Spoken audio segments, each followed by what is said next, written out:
नमस्कार, आप देख रहे हैं बिहार संवाद और मैं हूं रंजीत तिवारी। आज हम खास बातचीत कर रहे हैं neuro surgeon doctor Pradeep Kumar से। इस दौरान माइग्रेन, न्यूरो से जुड़ी, स्पाइनल से जुड़ी अन्य समस्याओं और उसके लिए सुझाव पर विशेष बातचीत की जा रही है। डॉक्टर प्रदीप कुमार से बातचीत के कुछ अंश पेश हैं। बिहार संवाद में आपका स्वागत है। हम बात करते हैं राज्य के ख्याति प्राप्त neuro surgeon doctor Pradeep Kumar से, और इससे जुड़ी, न्यूरो से जुड़ी कुछ समस्याओं पर चर्चा होगी। बहुत बहुत स्वागत है सर आपका। नमस्कार। बिहार संवाद से जुड़े जो हमारे पत्रकार हैं रंजीत जी, धर्मेंद्र जी, आप सबको बहुत बहुत धन्यवाद कि आपने आज हमसे न्यूरो से रिलेटेड जो भी जानकारी चाहिए, मैं सारे चंपारण वासियों के लिए हमेशा तैयार हूँ, और जो भी हो सकता है मैं कोशिश करूँगा कि आपके प्रश्नों का सही समाधान बता सकूँ। जी, न्यूरो से जुड़ी आम जो समस्याएं हैं सर, जिससे आम लोग जूझ रहे हैं, तो उन समस्याएं और उनके समाधान के लिए सर क्या जो समस्याएं आए दिन आपके सामने आ रही हैं हम लोगों के सामने? देखिए, अभी जो हम लोगों का लाइफ स्टाइल्स है, उससे जो लाइफ स्टाइल के कारण जो प्रॉब्लम्स है न्यूरो का, वो मेनली सर दर्द है, हेडेक, जो कि मोस्ट कॉमनली माइग्रेन्स और टेंशन हेडेक होता है, और दूसरा साइटिका या कमर दर्द, लो बैक एक जो पेन है, ये बहुत ही कॉमन है, जो कि हम आम पब्लिक में लगभग 60 से 70% जो पेशेंट्स आते हैं वो इससे रिलेटेड होते हैं। इसके अलावा चमकी जो बोलते हैं, या मिर्गी, या इसको सीजर्स डिसऑर्डर्स बोलते हैं, ये भी है।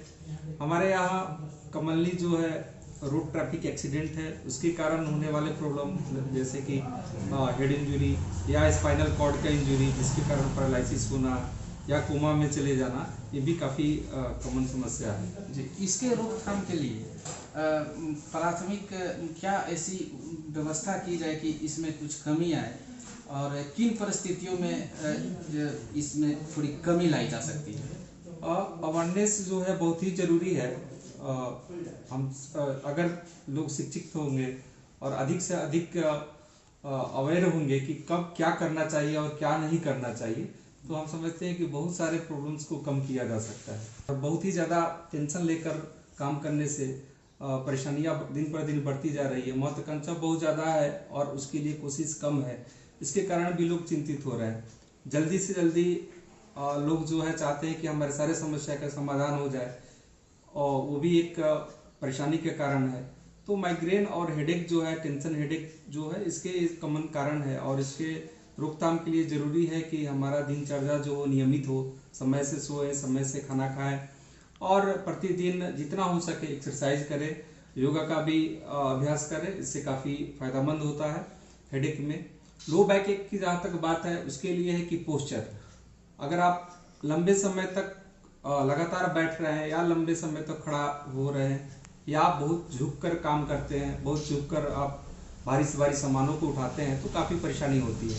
तो ये ज़रूरी है कि आप बीच बीच में इंटरमिटेंट, अगर आप काम कर रहे हैं, लंबे समय तक बैठना है, तो आप बीच बीच में 1-2 घंटे के अंतराल पे 20 से 25 मिनट का ब्रेक लें।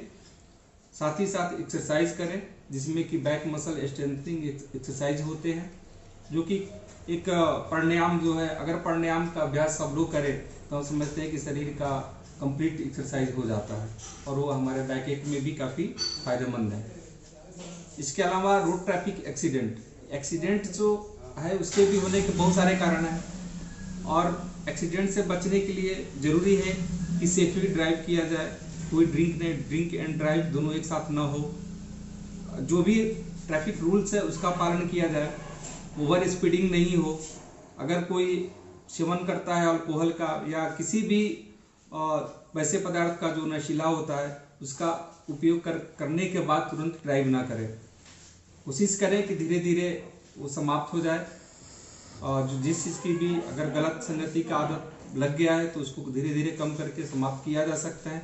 आजकल डी एडिक्शन सेंटर्स भी खुल रहे हैं सरकार के द्वारा, तो उन डी एडिक्शन सेंटर में जाके इसका फ़ायदा लिया जा सकता है, और स्मोकिंग, ड्रिंकिंग, इन सबको कम किया जा सकता है। और सही ट्रैफिक रूल्स का पालन करते हुए अगर सेफली ड्राइव किया जाए, तो काफ़ी हद तक रोड ट्रैफिक एक्सीडेंट से भी बचा जा सकता है।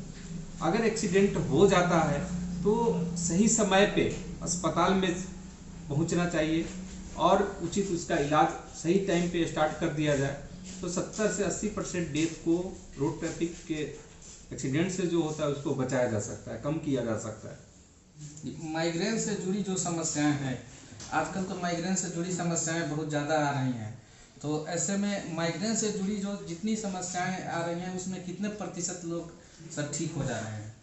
देखिए, माइग्रेन कंप्लीट क्योर उन्हीं लोगों में होता है जो लोग अपने दिनचर्या को नियमित कर पाते हैं। सिर्फ मेडिसिन ही क्योर नहीं कर सकता है।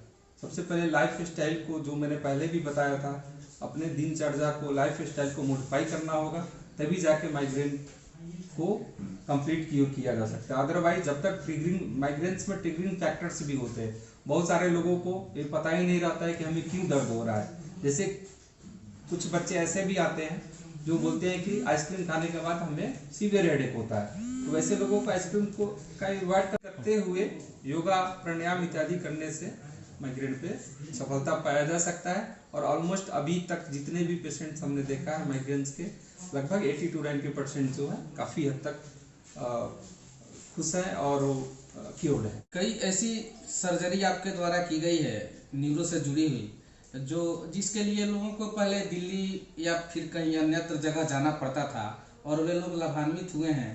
तो एक छोटे से जगह पर आप काफ़ी चर्चित हैं सर, और इसको लेकर क्या मतलब कैसे ये कर पाते हैं सब, छोटा जगह में ये सब संभव कैसे हो पाता है? देखिए, मैं यहाँ चंपारण का रहने वाला हूँ, तो मेरा शुरू से ही इच्छा था कि यहाँ के लोगों को अधिक से अधिक फायदा मिले। बेसिकली पटना में रहते हुए मैं प्रैक्टिस कर रहा हूँ और प्रत्येक रविवार को यहाँ मोतिहारी में मैं उदय स्टोन क्लिनिक पे आकर अपना सेवा देता हूँ। मैं जब शुरू में आया तो यही सोच के साथ आया था कि अधिक से अधिक लोगों को देखना है, जितना हो सके मेडिसिन से ही ट्रीटमेंट करना है, और सर्जरी का काम जो है मैं पटना में ही ले जाके करूँगा। इनिशियली ये थिंकिंग के साथ मैं आया था। फिर मैंने धीरे धीरे देखा कि बहुत सारे ऐसे लोग हैं जो पटना भी जाने में असमर्थ हैं, वैसे गरीब लोग हैं जिनके पास उतनी पैसा नहीं है, जो वहाँ नहीं जा सकते हैं या बड़े बड़े हॉस्पिटल का उतना खर्च नहीं उठा सकते हैं। तो वैसे काम जो यहाँ पे किया जा सकता है उसको करें, और इस कोशिश में हमने शुरू किया। शुरू में मैंने स्पाइन सर्जरी से स्टार्ट किया था और यहाँ पे भी स्पाइन सर्जरी हुआ। जो भी हुआ काफ़ी अच्छा रिजल्ट आया। उससे प्रोत्साहित होकर मैंने फिर सोचा कि ब्रेन सर्जरी भी किया जाए। कुछ हॉस्पिटल्स हैं जहाँ पे मैंने ब्रेन सर्जरी भी पिछले 1 महीना में 4-5 सर्जरी किया है और काफ़ी अच्छा रिजल्ट रहा है। गरीब, असहाय और लाचार लोगों के लिए कोई स्पेशल व्यवस्था आप करते हैं क्या? अधिकतर पेशेंट हमारे गरीब ही रहते हैं और हम हमेशा हर किसी को मदद करने का कोशिश करते हैं। मैं ये नहीं सोचता कि कोई पेशेंट ऐसा हो जो पे नहीं करे और उसके पैसे की कमी के कारण उसका इलाज ना हो पाए।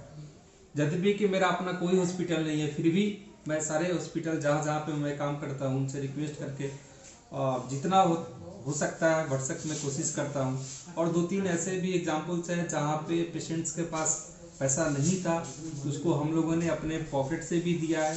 खुद मैंने ब्लड डोनेट करके और उसको ऑपरेट किया है और अच्छा करके भेजा है। इसलिए हम मदद करना ये हमारा अपना स्वाभाविक गुण है। मैं हमेशा करता हूँ और आगे भी करता रहूँगा। कोविड-19 से जूझ रहा है, कोविड-19 से उबरने के लिए अपना तरह तरह के विकल्प लोग आजमा रहे हैं, तो क्या संदेश है कोविड-19 को लेकर जिले वासियों के लिए? सबसे अच्छी बात है कि भगवान ने हम लोगों को बिहार में जन्म दिया और उसमें भी चंपारण में। हम लोग शुरू से ही गरीब रहे हैं और ऑलमोस्ट हम लोग ये समझते हैं कि हर किसी को मलेरिया कभी न कभी अपने लाइफ में हो चुका है। साथ ही साथ हमारे यहाँ टीबी की बीमारी, ट्यूबरकुलोसिस भी काफ़ी कॉमन है। इन दोनों बीमारी के कारण हम लोगों की जो रोग प्रतिरोधक क्षमता है काफ़ी हाई है। दूसरी, भगवान ने ये मदद किया कि जो वायरस यहाँ पे आए उसके इंडिया में 2 स्ट्रेन्स पाए गए हैं, एक एल टाइप और एस टाइप। एल टाइप काफ़ी लिथल टाइप था जो कि अभी अहमदाबाद, महाराष्ट्र, मुंबई, दिल्ली इसमें अपना वो कहर बरसा रहा है। हम लोग को टाइप जो स्ट्रेन आया वो एस टाइप स्ट्रेन है जो कि काफ़ी स्टेबल है और अभी आप देखेंगे till now near about 550 patients infected है बिहार में, जिसमें से मोर्टालिटी ओनली 5 है, दैट इज लेस देन 1%। जहाँ मैक्सिमम 1%, पूरे इंडिया में इट इज ओनली 10%। तो कहने का मतलब ये है कि वैसा बीमारी जिसकी मोर्टालिटी 1% है, यानी 100 में से 1 की डेथ होगी, उससे डरने की जरूरत नहीं है। मैं सभी लोगों से यही आग्रह करूंगा कि जो कुछ भी हम लोगों ने इस लॉकडाउन में लास्ट 2 मंथ में जो सीखा है, सोशल डिस्टेंसिंग को मेंटेन करना, मास्क का यूटिलाइज करना, बार बार हाथ को धोना, कोई जरूर नहीं है कि कोई सैनिटाइजर का यूज किया जाए, सिंपल घर का जो भी सर्फ हो, साबुन हो, उससे आप बार बार अपने हाथ को धोते रहिए। फेस मास्क का इस्तेमाल कीजिए, सही टाइम पे खाना खाइए, सही टाइम पे सोइए, नियमित दिनचर्या रखिए, योगा और एक्सरसाइज कीजिए, अपने आप को फिट और तंदुरुस्त रखिए। कोरोना से कुछ नहीं होगा, अब बिल्कुल सेफ रहेंगे। और कोरोना भी कुछ दिन के बाद में, जैसे हमें सर्दी खांसी की बीमारी होती थी और जिसके लिए हम लोग कोई चिंता नहीं करते हैं, वैसे ही एक दिन कोरोना भी हो जाएगा, उससे कोई डरने की जरूरत नहीं है, आप आराम से रहें। हाँ, वैसे लोग जो बहुत ही छोटे हैं या वैसे लोग जिनकी एज बहुत ज़्यादा है, 60-65 प्लस है, साथ में उनको और भी बीमारी है, जैसे डायबिटीज़ है, हार्ट की बीमारी है, लंग्स की बीमारी है, क्रोनिक डिजीज है, कैंसर से पीड़ित है, वैसे लोगों जिनकी इम्यूनिटी कम है, उन लोगों को जरूर सावधानी और विशेष सावधानी की ज़रूरत है, और उन लोगों में रिस्क भी, खतरा भी ज़्यादा है। इसलिए ओवरऑल यही है कि कोरोना से नहीं डरें, सावधानी को बरतें और अपने आप को फिट और तंदुरुस्त रखें।